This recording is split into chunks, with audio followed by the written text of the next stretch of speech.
नमः संस्कृताय सर्वेषां बालानां स्वागतम् अभिनन्दनं च। गायत्री विद्या मंदिर उच्च माध्यमिक विद्यालय सांचौर नगरे भवतां सर्वेषां स्वागतम्। नवमी कक्षा का जो 10वां पाठ है उसकी चर्चा कर रहे थे। जटायु शौर्यम, जटायु की शूरता के विषय में पढ़ रहे थे। इसके जो 11 श्लोक थे उन 11 श्लोकों को अपने अच्छे से पढ़ा था और उनके जो प्रश्न थे अपने रह गए थे। तो आज मैं उनकी जो प्रश्न है उनकी आपके सामने चर्चा कर रहा हूँ। पहला आपका प्रश्न है, इसका जो उत्तर दे रखा है कि अधोलिखितानां प्रश्नानां उत्तराणि संस्कृत भाषया लिखत है। नीचे लिखे गए जो प्रश्न हैं उनके उत्तर संस्कृत भाषा में लिखने हैं आपको। देखो पहला प्रश्न क्या है कि जटायोः पश्ये इति का वदति, कि जटायु पश्ये, हे जटायु पश्ये मतलब देखो, ये कौन कहता है कि हे जटायु तुम देखो, ये कौन कहता है। तो का की जगह आ जाएगा, ये सीता कहती है ना, कि सीता कहती है ना कि हे जटायु तुम मुझको देखो, मैं अपहरण, ये रावण मेरा अपहरण करके लेके जा रहा है। अगला देखो, जटायु रावणम किम कथयति, ये जटायु हैं ये रावण को किम कथयति मतलब क्या कहता है। रावण जब सीता को लेके जाता है तब जटायु कहता है ना क्या, कि नीवर्ते मतिम नीचाम, ये जो नीच बुद्धि है इसका तुम क्या करो, परित्याग कर दो। क्यों, क्योंकि ये जो पराई स्त्री के स्पर्श से है ना, ये दूसरों की पत्नी के स्पर्श से क्या हो गई हैं, ये नीच हो गई हैं, इसलिए तुम इस नीच बुद्धि का परित्याग करो। धीर पुरुष होते हैं, जो महान बुद्धिमान लोग होते हैं, वो ऐसी बुद्धि का कभी आचरण नहीं करते जिस बुद्धि का लोग क्या करे, निंदा करे। तो वो श्लोक था ना, वो श्लोक लिख लेना आप इसमें। अगला प्रश्न है, क्रोधवशात रावणः किम कर्तुम उद्यतः अभवत्, क्रोधवश, क्रोध के कारण वो रावण है वो क्या करने के लिए तैयार हो जाता है।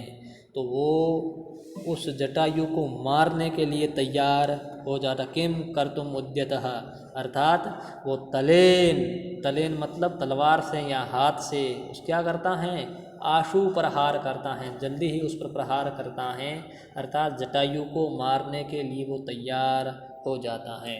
जटायुम हंतुम, आप तो ऐसे कर लेना, क्या लिखोगे आप, जटायुम हंतुम, जटायु को मारने के लिए उद्यतः अभवत्। अगला प्रश्न है,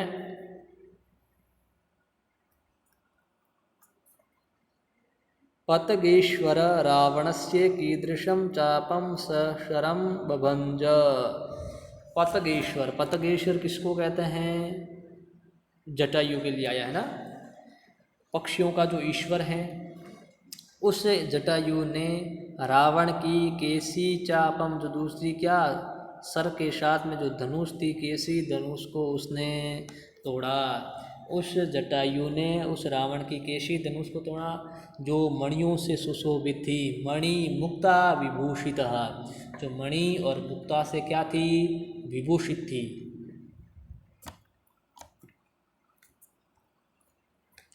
अगला प्रश्न देखो, हता अश्वो हत सारथी रावण कुत्र अभवत अपतत। हता अश्व, जिसके अश्व मर गए हैं, जिसका सारथी मर गया है, ऐसा रावण कहाँ पर गिरता है, ऐसा रावण कहाँ गिरता है भाई, वो धरती पर गिरता है। भूमौ अपतत, वो धरती पर गिर जाता है। अगले प्रश्न है, उदाहरणम अनुसृत्य णिनि प्रत्यय प्रयोगम कृत्वा पदानि रचयत।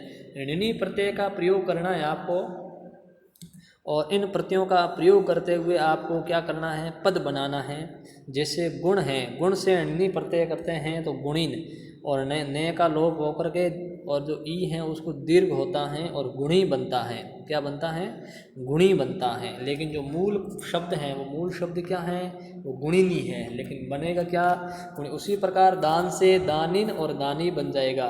अब देखो कवच है, कवच से क्या बनेगा, कवच से कवचिन, और बाद में जाकर आपका पद क्या बन जाएगा, कवची। क्या बन जाएगा, कवची। उसी प्रकार सर है, बिल्कुल सरल है, कुछ नहीं है। शरीन बनेगा, शरीन से बाद में जाकर आपका पद क्या बन जाएगा, शरी। क्या पद बन जाएगा, शरी, है ना। उसी प्रकार कुशल है, कुशल से क्या बनेगा, कुशलीन। क्या बन जाएगा, कुशलीन, और बाद में पद आपका बन जाएगा कुशली। क्या बन जाएगा, कुशली। उसी प्रकार धन है, धन से बन जाएगा धनी, और बाद में आपका निनी प्रत्यांत पद बन जाएगा धनी।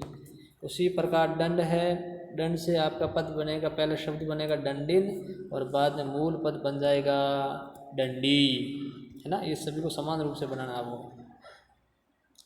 अगला देखो, अगला प्रश्न है, रावणस्य जटायोश्च विशेषणानि सम्मिलित रूपेण लिखितानि तानि पृथक पृथक कृत्वा लिखत। कि रावण और जटायु के यहाँ पर विशेषण दिए गए हैं, उन विशेषणों को आपको सम्मिलित रूप में लिखे हैं यहाँ पर, लेकिन आपको इनको पृथक पृथक करना है, अलग अलग करके आपको लिखने हैं। जैसे यहाँ पर ये लिखे हुए हैं ना, क्या लिखे हुए हैं ये, जैसे युवा, सशर, वृद्ध, हताश्व, ये किसके हैं विशेषण, वो आपको यहाँ पर नीचे लिखने हैं। तो देखो आप,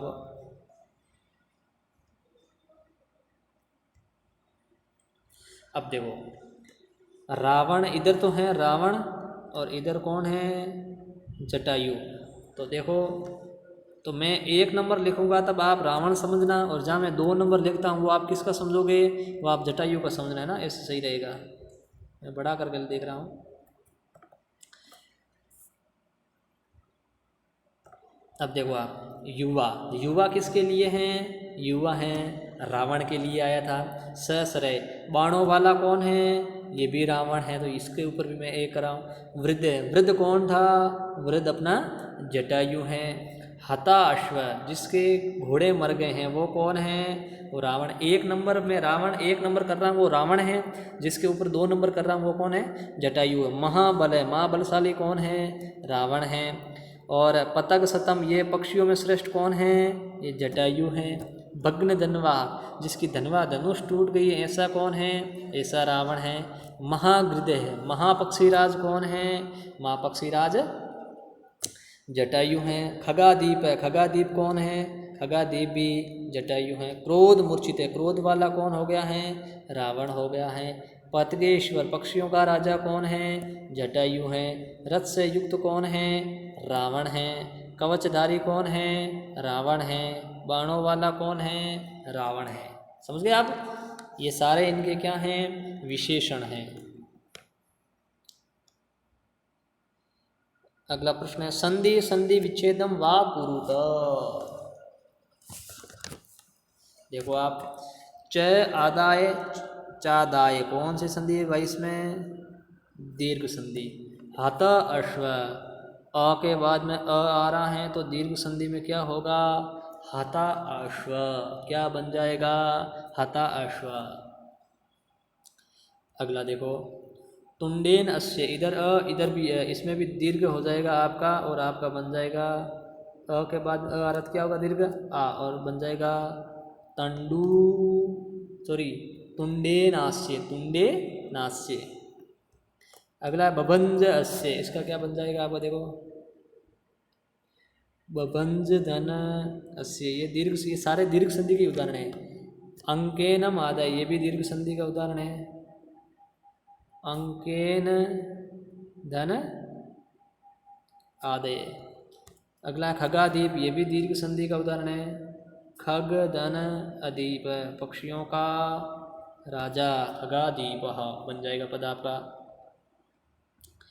अगले में क्या करना, क स्तंभ लिखिता नाम पदा नाम पर्यायः ख स्तंभ लिखिता तान यथा समक्षम योजयत। ये जो नीचे पर्याय पद दे रखे हैं, आपको क्या करना है, उन पर्याय पदों को इसमें आपको लिखना है, या फिर आप लाइन से मिला ही दो।